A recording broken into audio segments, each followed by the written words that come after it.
tes.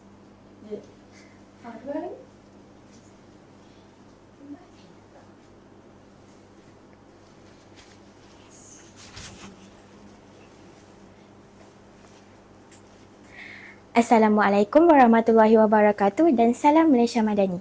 Jadi, nama diberi FASHA FARISHA KHAIRI dari kelas 3K dan dari rumah Tun Fatimah. Jadi, topik kupasan saya pada hari ini ialah mengenai menyokong barangan tempatan. Jadi, seperti yang kita tahu, ramai orang telah bersepakat untuk memboikot barangan keluaran Israel. Jadi, mengapa tindakan ini dilakukan? Jadi, perkara ini menjadi sebab yang wajib bagi kita kerana ia menjurus ke arah terhapusnya kekejaman dan kezaliman Israel terhadap bangsa Palestin. Usaha ini juga dapat dilihat sebagai salah satu langkah protes secara aman dan adil. Justru, ia akan memberi tekanan di peringkat antarabangsa terhadap rejim teroris Israel. Baik, berbalik kepada topik kita sebentar tadi, mengapa kita perlu menyokong barangan tempatan? Jadi, kita perlu menyokong barangan tempatan kerana sokongan ini amat penting bagi mengatasi masalah krisis ekonomi yang sebenarnya kian kritikal di negara kita. Jadi, antara langkah yang dapat kita ambil bagi mengelakkan perkara ini daripada berlanjutan ialah, pertama, kita dapat mengamalkan budaya membeli hasil tempatan sebanyak mungkin. Perkara ini dapat merangsang industri sayur-sayuran, buah-buahan, hasil ternakan dan perniagaan tempatan. Jadi, yang kedua pula, kita juga dapat mengamalkan budaya membeli barangan di kedai-kedai berdekatan, pasar tempatan, kedai-kedai kecil dan kedai-kedai runcit. Akhir sekali, kita dapat mengurangkan pembelanjaan terhadap perniagaan franchise makanan dan minuman luar tempatan yang mempunyai harga yang agak tinggi. Sebagai contoh, jenama luar tempatan seperti Subway, Starbucks, Baskin Robbins, Burger King, McDonald's dan banyak lagi jenama luar tempatan. Jadi, saya menyeru anda semua untuk menyokong barangan tempatan. Hal ini kerana ia dapat membuatkan negara kita bertambah maju sekaligus menggerakkan negara kita bertukar status menjadi sebuah negara yang maju. Sehubungan dengan itu, kita sebagai pembeli yang bijak haruslah menyokong hasil tempatan kita supaya dapat mengecapi matlamat menjadi sebuah negara yang maju. Sekian, terima kasih. #lokal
Hi, Assalamualaikum. My name is NURIN from IBDP Cohort 8. Today, I will be speaking about an occasion that is still going on in today's society, which is when people choose to be silent about their mental health issue. Imagine that your own best friend is struggling with this kind of problem. What do you think will lead someone to keeping their mental illness in the dark? Is it because they are afraid of being judged? Or is it because they are afraid of being seen as weak and vulnerable? These ideas all came from a mental health stigma, which is keeping people from seeking help that they need. So remember that your words can have a huge impact on people. One of the consequences of said issue is that making their illness worse. Remember,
one of the consequences of said issue is making their illness worse.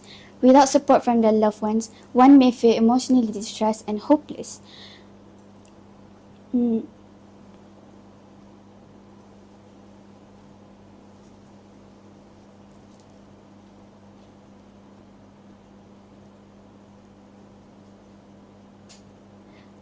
So what can you do as a friend to help? So one of the simplest way is to be present in their life as an emotional support. Offer them a heart to heart. Ask them how they're doing. Ask them if there's anything you can do to help. Make sure that you do not force them to open up if they refuse to. So to conclude, addressing this problem is the best way to lessen the consequences that come with it. Everyone should be able to seek help and break free from the burden that plagues them.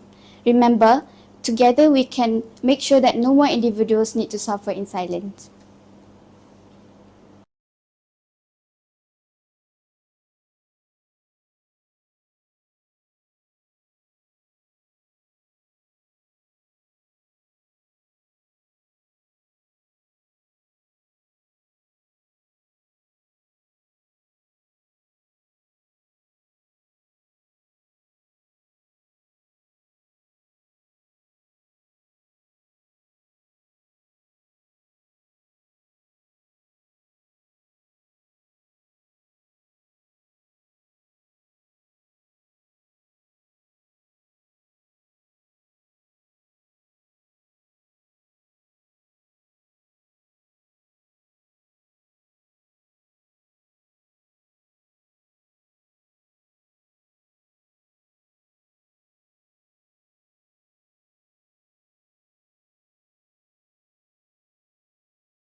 Assalamualaikum and a good day to everyone.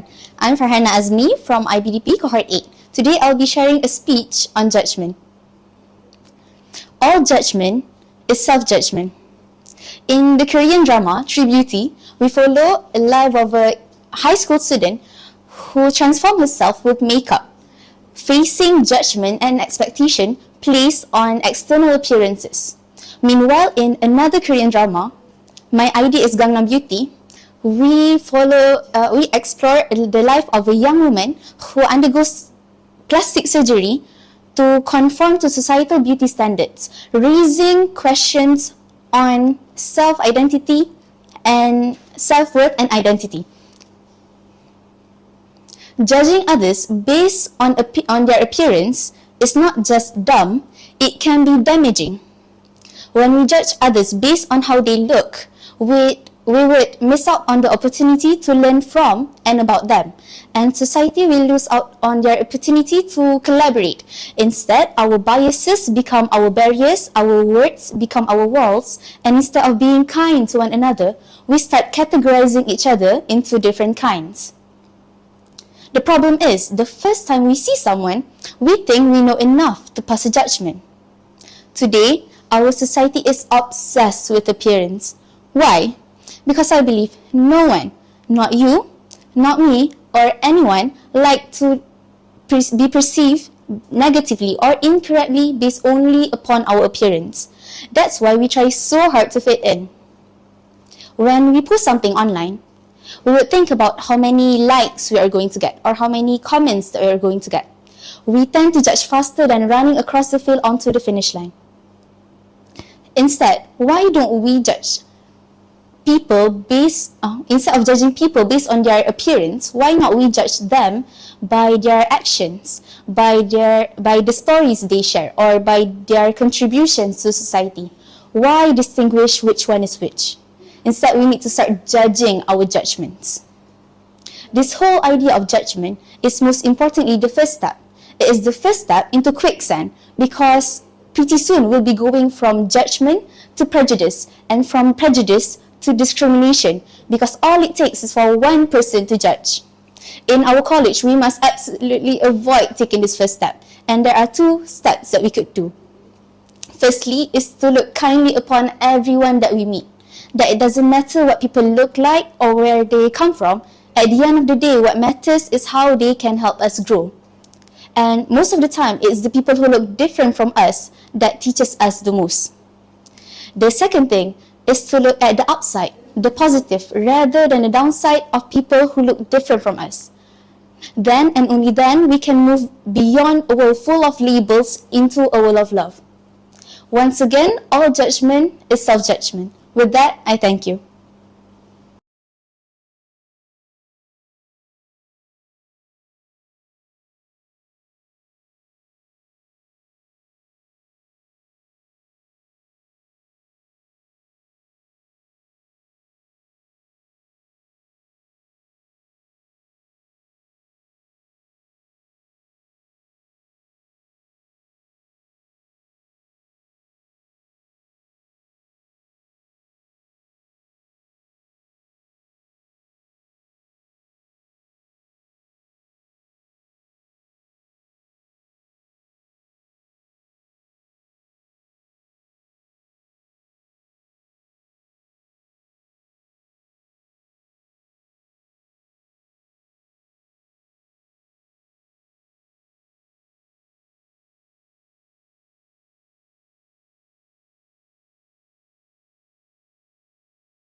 Assalamualaikum and greetings to everyone that is viewing. My name is SYAZWANI for IBDP Cohort 8, and today I would like to deliver a speech on a healthy lifestyle. So when I mention about healthy lifestyle, you might imagine a complicated lifestyle with strict eating diets and workout routines. However, I was meant to tell you about a simpler way to implement a healthy lifestyle in our daily life despite being busy. So, as a student, the simplest way for us to maintain a healthy lifestyle is by being mobile. For example, we need to prevent a sedentary lifestyle, which is being static most of the time, which means we need to move more. So, the simplest way to do this is by having 10,000 steps per day, and you can do this by taking the stairs instead of elevators, and also going to a lot more places. Other than that, you should also reduce your sugar intake because in our daily life, we take sugars in many forms, including in carbohydrates. So, by taking extra sugars from ice creams and candies, it could add to the value of sugar intake. Lastly, you should also have more water intake. For average person, it is recommended to have around 2 liters of water. However, for everybody, it could differ, and the approximation to this is 0.5 ounces for each kilograms of your weight. Let's say you weigh around 50 kilograms, you are recommended to drink about 25 ounces of water. That is equal to about 3 cups of water. Next, I will also tell you about the importance of maintaining this healthy lifestyle. So first of all, as cliche as you're gonna see, is it will prevent chronic disease. So by preventing chronic disease, you will also reduce your medical expenses in a year. As a healthy person, you need less professional treatment or medication, so you'll be spending less expenses on medical. Other than that, it also helps you to boost confidence and also your healthy lifestyle. So, to conclude, physical health is one of the important aspects in our life, and we should always take care of it to thrive in the future. So let us take care of our health and be healthier for the future. That is all from me. Thank you very much.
Assalamualaikum and a very good morning to everyone watching this live stream.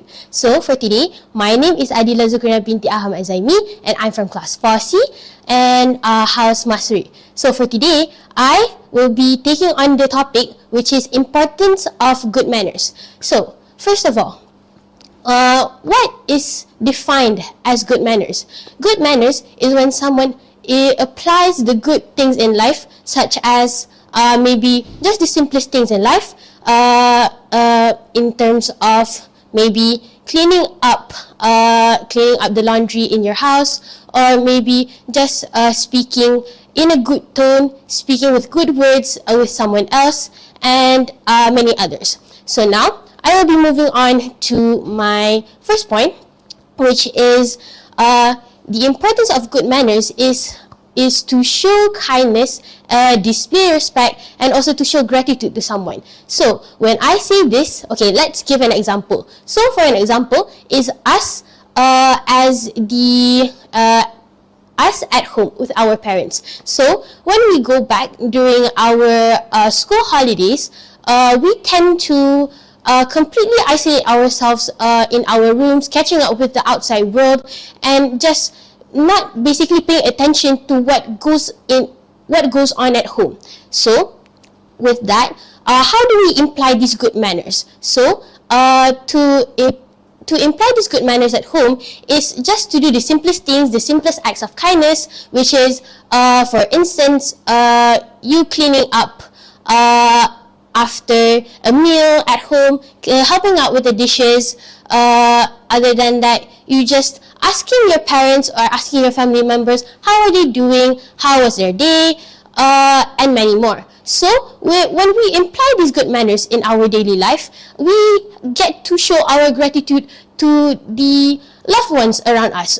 For this example is our parents and family members at home. So when we actually take our time in our day to imply these good manners, we get to show the gratitude, and we get to show these small acts of kindness that can be showed to our parents. So next, to my second point, is we can make others feel appreciated and noticed. So for this example, imagine you are at a restaurant. You are just at your table and you're waiting for your order to be taken by the waitress or the waitresses there. So when you see the waitress, the small good manners that you can apply is maybe just asking how they are, and you just taking your time slowly and not rushing them to take your orders. So when we actually apply these good manners, we can help the workers to slow down their pace. We can help them just take a bit of time out their hectic life, because as a waitress or as an F&B worker at the restaurants, we know that every day is very much a rush. Is a rush 24/7. So with that, we can actually when we are asking them how are they doing, how are they today, so we can actually make them feel appreciated, and after they are done taking our orders, we can say just the simplest thing, which is thank you, I hope you have a good day. So with that small gesture of the thank you and I hope you have a good day, it makes them feel appreciated. It makes their job less of a burden for them, because we actually appreciate what they are doing. Okay, so moving on to my next point, which is it creates an effective interaction and maintaining a good first impression for us. So for this, I believe that I speak for the majority of us, and I believe that we all want to have a good first impression for the people we have not met before, to the strangers. Yes? Okay, so with that, when we use these good manners, the good manners that we can apply in this situation is that we greet them with good words, we talk with them, we maintain good eye contact with them when talking to them, and then we actually hear what they are listening. We hear to what they are talking about. So when we use these good manners, we can actually project ourselves as a good individual. We can create a good first impression for us, and with the good impression that we have created just now, we can actually maintain a good bond with the people that we have just met. So when we can maintain the bond between the people that we have just met, it can make ourselves look more comfortable and look more presentable in front of them, and because of that, we can maintain a good circle of people that we can interact with. So with that, to conclude my speech, I believe that implying good manners in our daily life is such a huge thing, is going to have such huge impact on us, and when we apply these good manners, we can help ourselves evolve into a better individual for the present and also for the future ourselves. So with that, thank you.